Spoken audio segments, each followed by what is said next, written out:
Welcome dear students. আজকে আমি আলোচনা করব ক্লাস 9 ম্যাথসের কোষে দেখি 20 থেকে স্থানাঙ্ক জ্যামিতি ত্রিভুজাকৃতি ক্ষেত্রের ক্ষেত্রফল। এক্সারসাইজটা করার আগে আমাদের কিছু সূত্র একটু মেমোরাইজ করে নিতে হবে, আর সেই ট্রিকগুলো আমি বুঝিয়ে দিচ্ছি, একটু ভালো করে বুঝে নাও।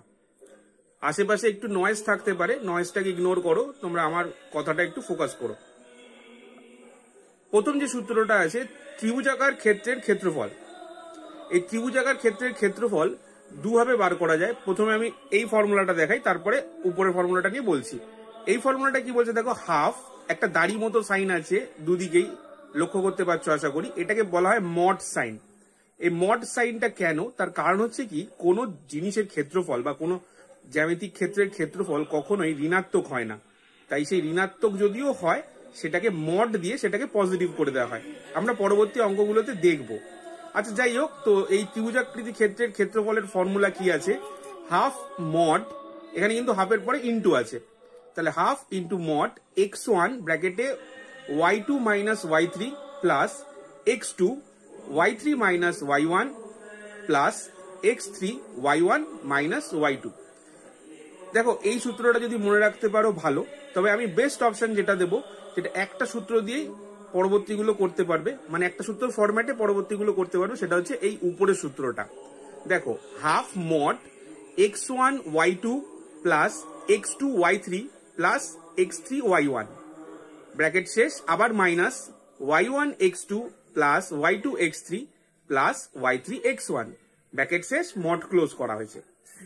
তো এই জিনিসটা দেখতে একটু কমপ্লিকেটেড লাগতে পারে, এইটা মনে রাখার একটা ট্রিক্স বলে দিচ্ছি। দেখো, প্রথমে কি করবে, যেহেতু ত্রিভুজাকৃতির ক্ষেত্রের ক্ষেত্রফল বা ত্রিভুজাকার ক্ষেত্রের ক্ষেত্রফল, তাহলে সেই ক্ষেত্রে প্রথম ক্ষেত্রে লিখবো, দেখো xy plus xy plus xy, যেটা বলছি একটু মন দিয়ে শোনো, xy plus xy plus xy bracket close করব, তারপরে লিখবো yx plus yx plus yx, মানে যে জিনিসটা আমি উপরে লিখলাম তার ঘুরিয়ে আমি পরেরটা লিখলাম। তারপরে দেখো, প্রথম থেকে শুরু করব, 1 2 2 3 3 1, তারপরে থেকে শুরু করবো, দেখো 1 2 2 3 3 1। এই ফরম্যাটটা কিন্তু সেমই থাকবে, নিচেরটার ক্ষেত্রেও দেখো বা উপরটার ক্ষেত্রে দেখো 1 2 2 3 3 1। আমি আবার যদি ঘুরিয়ে বলি, তাহলে এখানে তুমি হবে কি, দেখো x1 y2 x2 y3 plus x3 y1। আশা করি ব্যাপারটা বোঝা গেছে।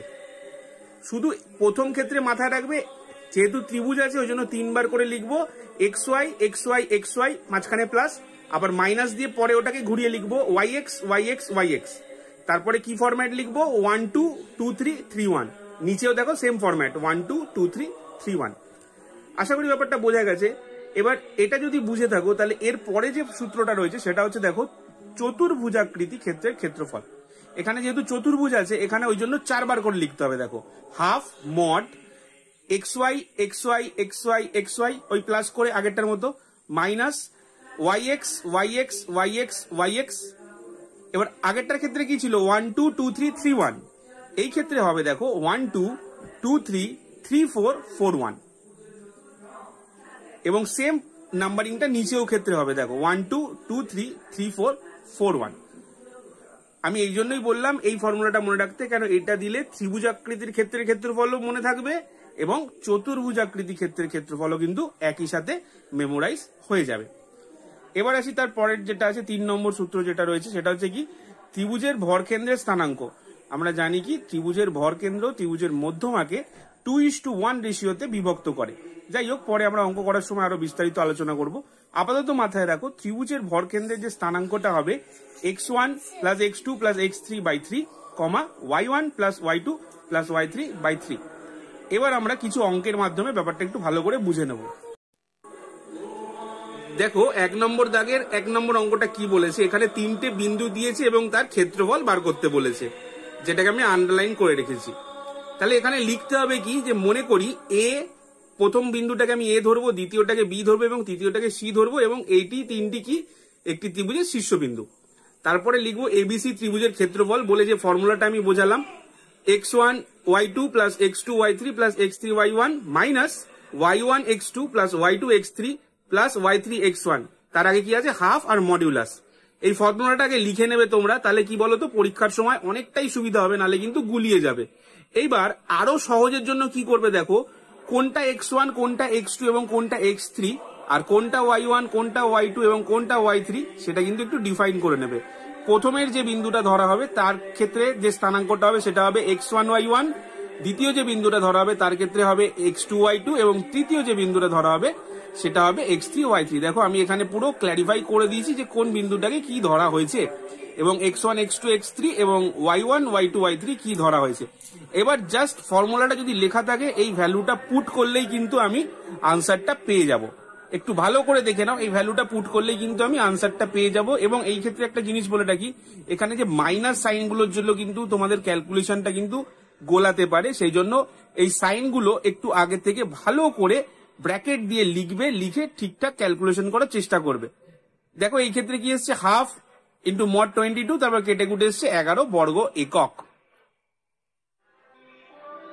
দেখো আগের অঙ্কটার মতোই 2 নম্বর অঙ্কটা, একের দাগে 2 নম্বর অঙ্কটা 8,9, 2,6 এবং 9,2 এই তিনটি বিন্দু দ্বারা গঠিত ত্রিভুজের ক্ষেত্রফলটা নির্ণয় করতে দিয়েছে। ঠিক আগের মতো একই ফরম্যাটে অঙ্কটা করা হয়েছে, তিনটে বিন্দু ধরে নেওয়া হয়েছে, ক্ষেত্রফলের ফর্মুলাটা লেখা হয়েছে এবং কোনটা কি ডিফাইন করা হয়েছে, মানে x1 x2 x3 আর y1 y2 y3 কোনটা ডিফাইন করা হয়েছে এবং সর্বশেষে সেই ভ্যালুগুলো কিন্তু এখানে বসিয়ে দেওয়া হয়েছে। বসিয়ে দিয়ে যে আনসারটা এসছে সেই আনসারটা কিন্তু দেখো এটা দেওয়া আছে।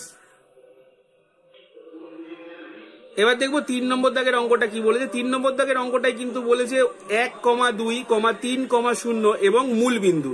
এখানে মাথায় রাখতে হবে, যারা জানো ঠিক আছে, যারা জানো না তাদের বলে রাখি, মূল বিন্দু স্থানাঙ্ক সবসময় হয় 0,0। সেই জন্য দেখো আমি এখানে লিখেছি, মনে করি এ বি সি এবং সি এর জায়গায় দেখো আমি কি লিখেছি 0,0। একটি ত্রিভুজের 3টি শীর্ষবিন্দু বা শীর্ষবিন্দু। তারপরে ফরম্যাট কিন্তু ওই সেম, ফর্মুলা লিখতে হবে, ফর্মুলা লিখে কোনটা কি আগে ডিফাইন করতে হবে, তারপরে ক্যালকুলেশন করতে হবে। এই ক্ষেত্রে দেখো মডের ব্যাপারটা একটু ভালো করে বলি। এই ক্ষেত্রে ক্যালকুলেশন করতে করতে আমার ভিতরের অংশটা এসেছিল মডের ভিতরে -6। তাহলে যেহেতু এটা মড দেওয়া, ক্ষেত্রফল কখনোই ঋণাত্মক হতে পারে না, ওই জন্য মড দিয়ে সেটাকে পজিটিভ করে তারপর কাটাকুটি করে আনসার কিন্তু 3 এসছে।